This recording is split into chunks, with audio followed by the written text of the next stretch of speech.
most of the people have decided to vote on based on other issues, which is the issues that they face. Let us give a chance. We have seen both these parties. Why don't we give a chance? So I think that aspect was there in the field as well.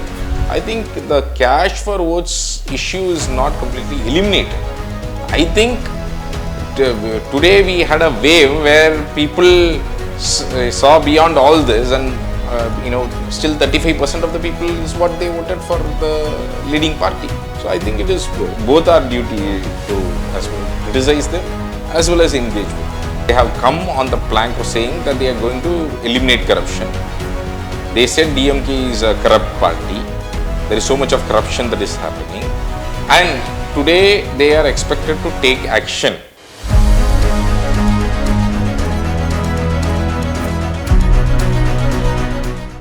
See, I think in that sense it is definitely a welcome change, because this time what we have seen is that all along people have been saying in the field when we went that they will take money and they will vote for the party they think is the best, is also something that people keep saying at many places.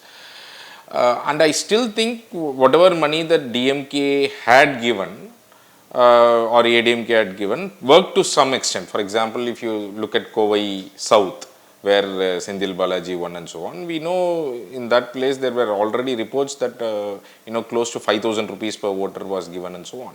So therefore, I'm sure that the effect of it was there here and there, but overall what we have seen is that most of the people have decided to vote on based on other issues, which is the issues that they face. For example, one of the things that we saw in the field is the issue of price rise. Price rise was a major issue that people were talking to us. A lot of people spoke about TASMA. Corruption was another major issue people was talking about. So there were different issues of anti-incumbency that was visible in the field.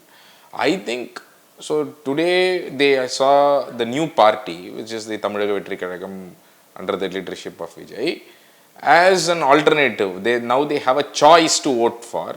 Now there is a new person. We have always given chances to either of the parties. Let us try.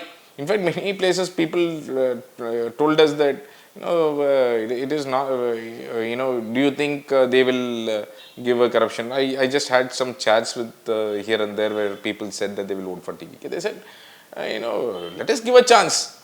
We have seen both these parties. Why don't we give a chance? So I think that aspect was there in the field as well. So when they saw a visible alternative, again, electoral politics is all about visibility. And I think Vijay has created that visibility, and he is a cine star. So I think that attraction was there already. And now people see that this is a new party that has come in which can provide an alternative, is what they felt, and they have voted for him. So I think in that sense, yes, money did not play a major factor in the overall numbers. So I think they have got close to the majority, 107 or 108 seats now.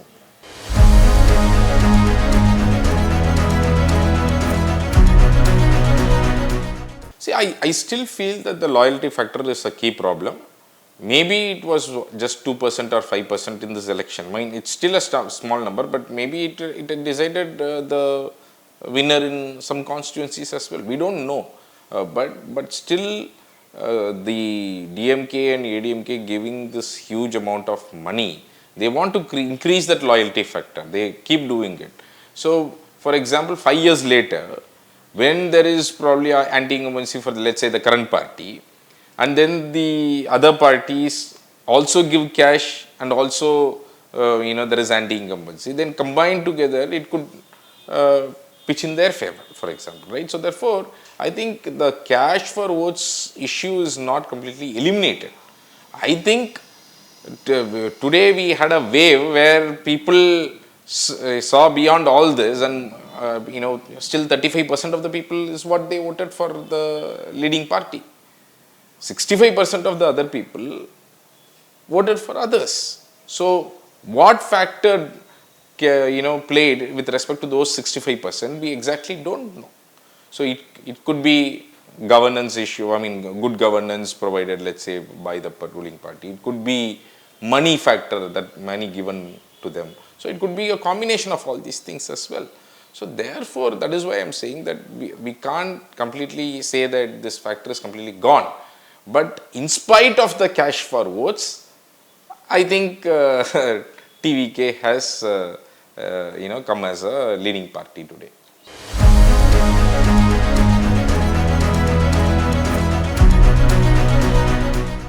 I think majority of the money took money, majority of the people took money and then voted for Vijay. So that is what and that is what we saw in the field as well, when people told us as well. But that is something we have been fighting against. In fact, Vijay himself said that you take the money and vote for us, right?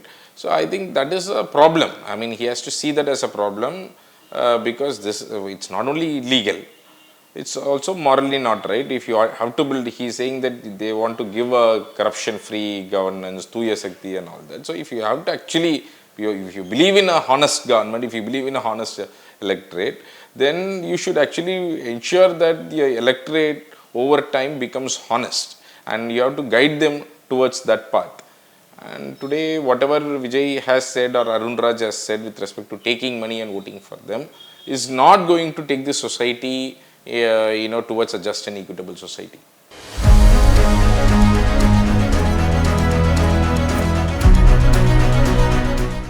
See, we don't know whether they are going to do or not, but I think given that a new government has come, we think it is our responsibility as well to go and engage with the government, push for changes, both administrative reforms as well as legislative changes. For example, they have promised the Right to Services Act.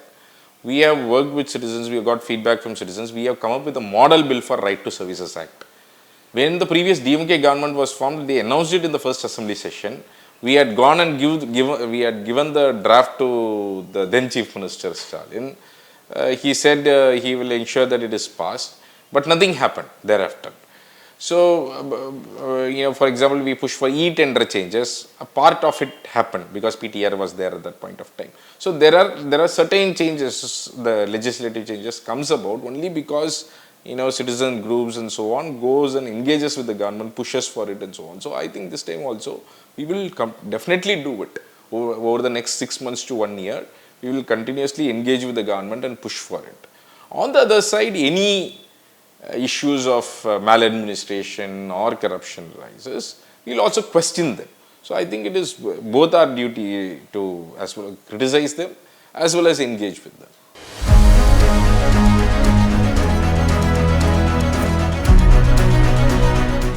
I wish they do, because they have come on the plank of saying that they are going to eliminate corruption. They said DMK is a corrupt party.